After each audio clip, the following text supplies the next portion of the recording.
Hey, what's going on, guys? It was a good race this weekend, and I'm so excited to see that Eli Tomac is potentially kind of got back into like some beast mode form. It was good to see the ride that he put on.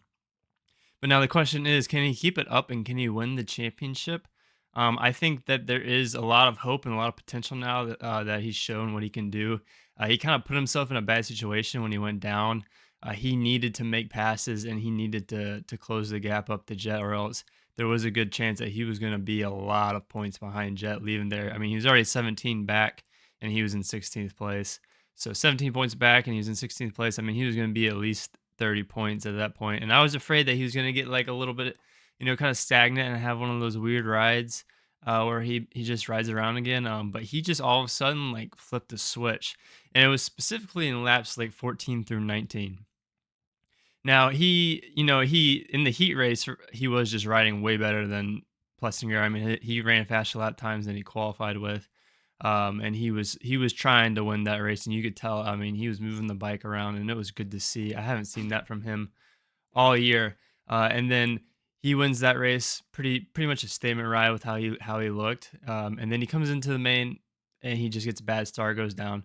But then it was like I said, 14 through 19, and then lap 22. He ran 45-second lap times, and that's not. His lap times were faster in the heat race on a clean track and everything. The fact is that this track was deteriorating, it was breaking down, it was rough, and he was the only one out there running that 45-second lap time. For example, Webb and Jet, they did run 45-second lap times. They both really did till lap 11. And then Jet and Webb both backed it down a little bit. And in fact, during his lap 14 through 19, Jet had two 47-second lap times, and on lap 22, he had a 47-second lap time. So that means Tomac was making up more than a second a lap during that span for the most part. I mean, Jet was keeping it in the 46s pretty well. So a lot of them he was getting just under a second, but there were at least three laps there where Tomac was getting over a second on Jet up front. And then, like, it's hard to judge some of Tomac's other times as he was coming through the pack. He's having to make passes and deal with lap traffic. So it's a little bit harder for him to maintain that pace as expected in that situation. But he was putting the hammer down and he was keeping the speed up while the track was breaking down, and that's the important thing. And that's why he was in beast mode last night. He just did not let his speed go down, and it was so good to see. I was excited to see it. I'm a big Tomac fan, and I was hoping that we would see some fire from him soon. And he really needed it. And then it's going right into Daytona, and we all know he's the king of Daytona. So it's interesting to see if he can get a start there on Jet, or even if Jet starts in first and he gets into that second place, what will happen? Will he be able to hunt Jet down? I think everybody would like to see that. That would just be such a good race if he can kind of keep with Jet for the first half of the race. I think when that track starts breaking down, I think he'll all of a sudden catch Jet.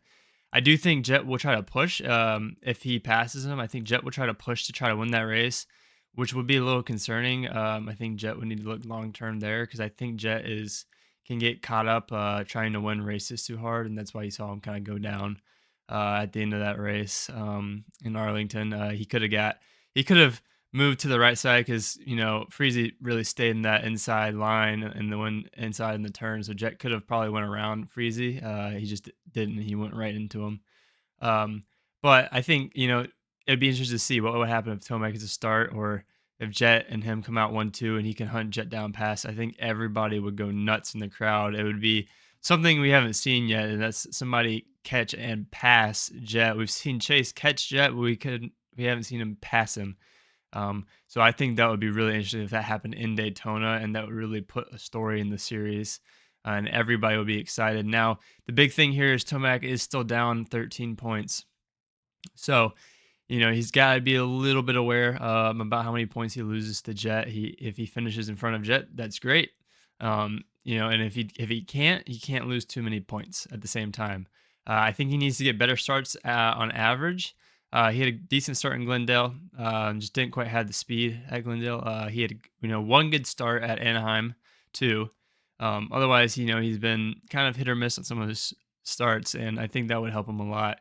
And then I don't think he can have an off night because I've never seen Jet really have an off night. Jet's always the fastest, really out there. and he's always pushing to the front.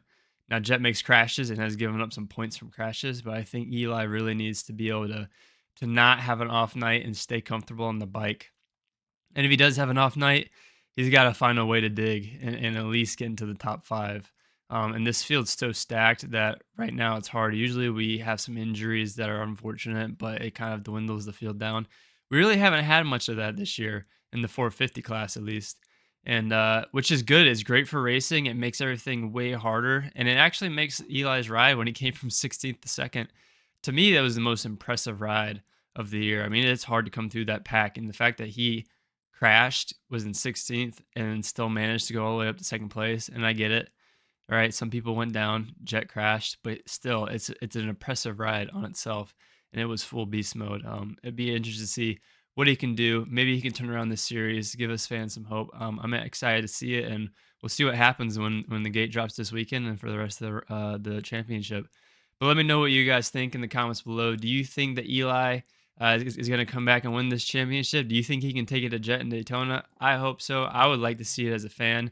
And I think it would be, just incredible. I think everybody would go nuts if he did. But I'll catch you guys in the next one. Please like and subscribe. And I'll see you guys. Peace.